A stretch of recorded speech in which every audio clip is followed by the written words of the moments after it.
Good morning, student. Today we take revision of diary entry. Today I tell you about how to write a diary entry. This is a very simple writing.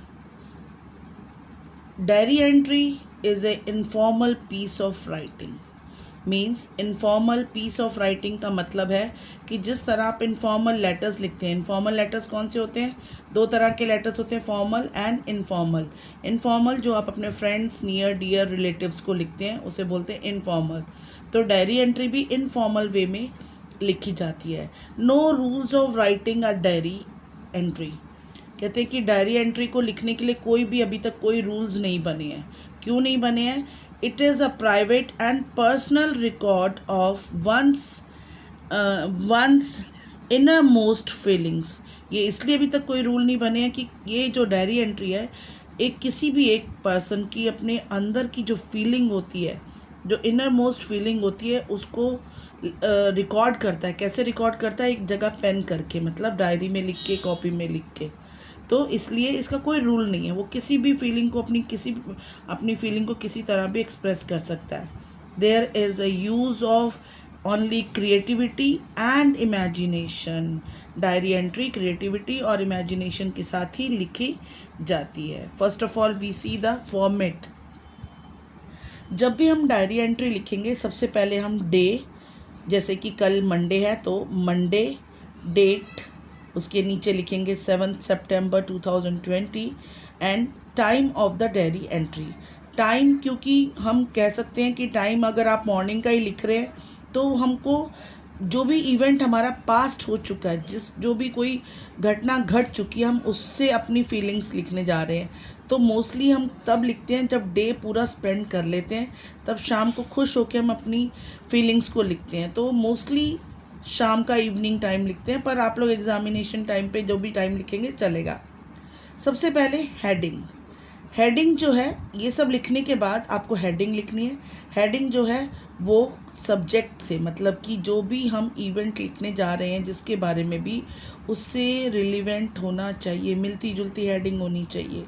फिर बीच के portion को हम कहते हैं content. Content means पहले हम उस event की इंट्रोडक्शन देते हैं, देन उसके बारे में पूरी डिटेल देते हैं, देन कंक्लूजन पार्ट लिखते हैं, वो आता है कंटेंट में.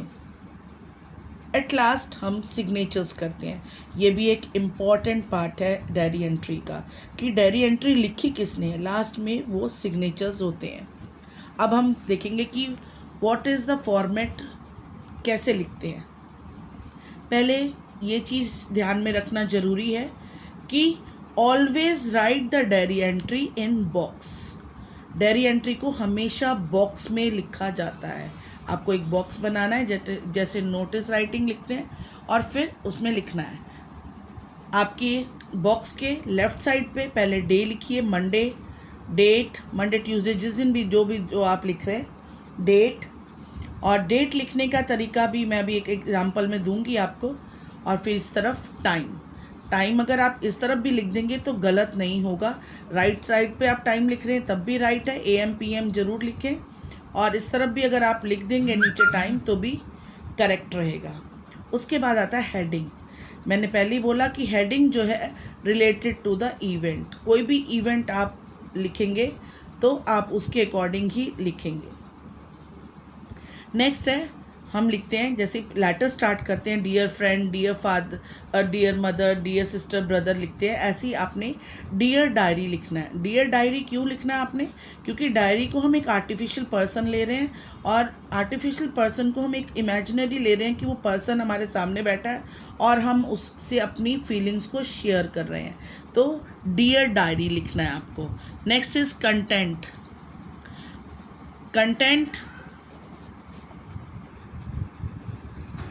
Next is content.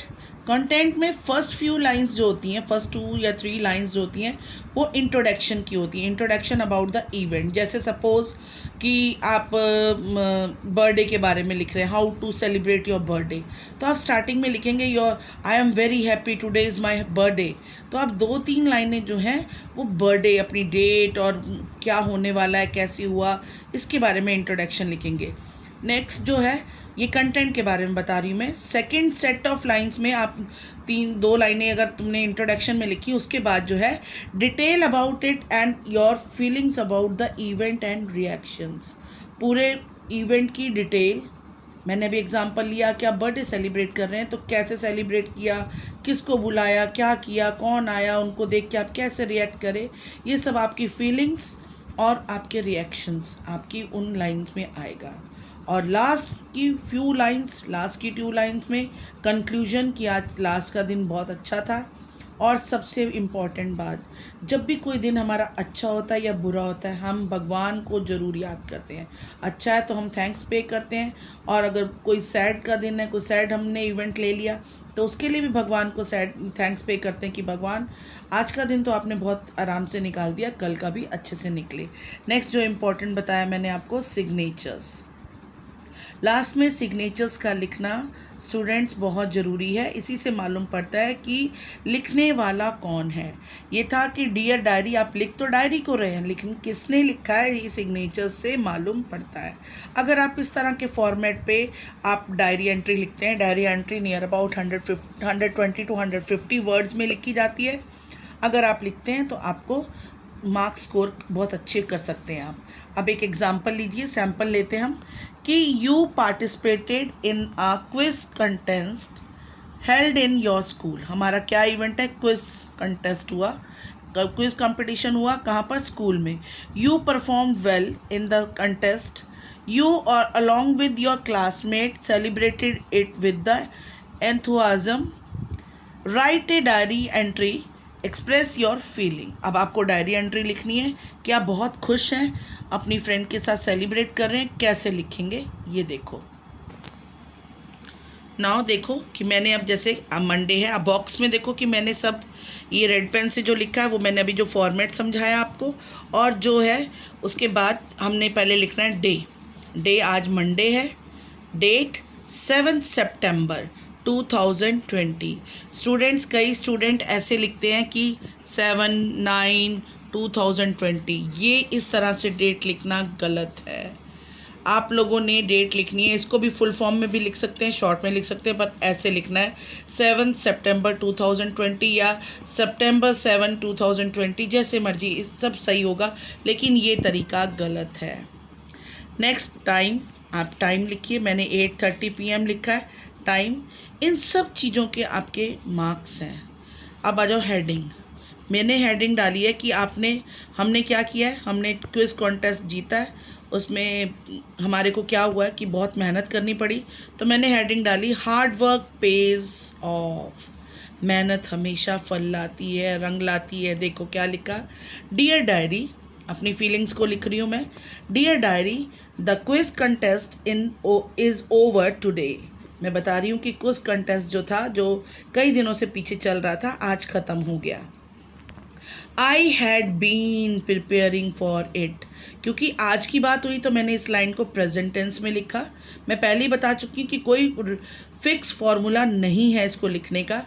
मैंने आज की बात करी तो आज मैंने बोल दिया कि इज़ ओवर टुडे, ठीक है, प्रेजेंट की बात करी। लेकिन यहाँ पर क्या है, I had been preparing for it for a almost 3 months। मैं पिछले 3 महीने से इसकी तैयारी कर रही थी, मतलब पास्ट टेंस हो गया। और ये टाइम हम बोल रहे हैं कि ऑलरेडी ये इवेंट हो चुका है, तो अब हम क्या करेंगे, सारे इवेंट को पास्ट टेंस में लिखेंगे। फॉर ऑलमोस्ट 3 months, मतलब मैं पिछले 3 महीने से इसकी लगातार तैयारी कर रही थी। देयर वर 5 राउंड्स, 5 राउंड्स थे। देयर वर, यहाँ से आपको मालूम पड़ा कि पास्ट टेंस है। Sneha was my partner, Sneha जो थी वो मेरी पार्टनर थी। It was organised at school level, पहले वो स्कूल लेवल पे ऑर्गेनाइज हुआ, then district level and finally state level. जो आज हुआ है, ओवर जो हुआ है, वो कहाँ से हुआ है, स्टेट लेवल से। इन द बिगनिंग मतलब स्टार्टिंग। अब ये हमारा क्या, इंट्रोडक्शन हो गई ख़त्म। यहाँ पर अब क्या करना है, हमने कंटेंट लिखना है। In the beginning I was very nervous, but when we were selected at district level I became, यहाँ से मालूम पड़ा कि पास्ट, आई बिकेम कॉन्फिडेंट। मैं जिस तरह एक बार एक सिलेक्शन स्कूल लेवल से मेरा एक सिलेक्शन हो गया, जब डिस्ट्रिक्ट लेवल के लिए मेरा सिलेक्शन हुआ तो मैं कॉन्फिडेंट हो गई, मतलब कॉन्फिडेंस बढ़ गया मेरा। माई कॉन्फिडेंस ग्रू डे, मतलब बढ़ता ही गया, day by day, grew day by day. मेरा ये है ग्रो का ग्रू, मतलब पास्ट टेंस को यूज़ कर रहे हैं, डे बाय डे मेरा कॉन्फिडेंस बढ़ता ही गया। When my team came in finals I was really mesmerized मतलब हैप्पी, mesmerized मतलब हैप्पी। मतलब जब मेरी टीम जो थी, जब मैं और मेरी फ्रेंड की टीम, जो हमारी स्नेहा के साथ जो मेरी टीम बनी थी, जब हम फाइनल में पहुँचे तो हम बहुत खुश हुए। However at the state level we were second winner, हम वहाँ पर स्टेट लेवल में सेकंड विनर रहे, पर विनर तो थे, प्राइज़ तो मिला। अब यहाँ पर क्या हुआ, अपनी फीलिंग्स को भी बताया, रिएक्शन बताया कि सेकंड आने के बावजूद भी हम खुश थे। इट वॉज अनबिलीवेबल, ये हमारे लिए बिलीव करने के, ना बिलीव करने के बराबर था, unbelievable. We were given the shield, हमें शील्ड मिली। This made me believe that if we do anything, अब हमारा कंक्लूजन आ रहा है, क्या आ रहा है कि ये मुझे, इसने, इस शील्ड ने, ये विनिंग जो मैंने विन किया था, उससे मैंने ये बिलीव किया that if we do anything with enthusiasm we can achieve any success.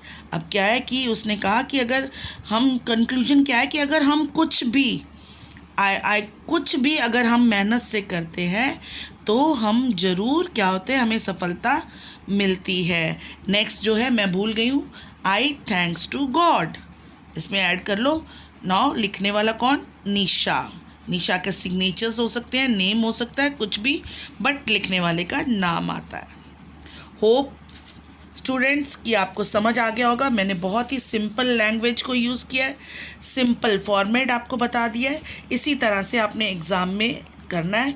एक असाइनमेंट वर्क दे रही हूँ मैं आपको, आप इसको बहुत अच्छे से पढ़ेंगे और इसी पैटर्न से आप लिखकर मुझे सेंड करेंगे और प्रैक्टिस करते रहेंगे। और भी कई टॉपिक्स आपके पास डिफरेंट बुक्स में मिल जाएंगे आपको, उनमें से प्रैक्टिस करते रहेंगे।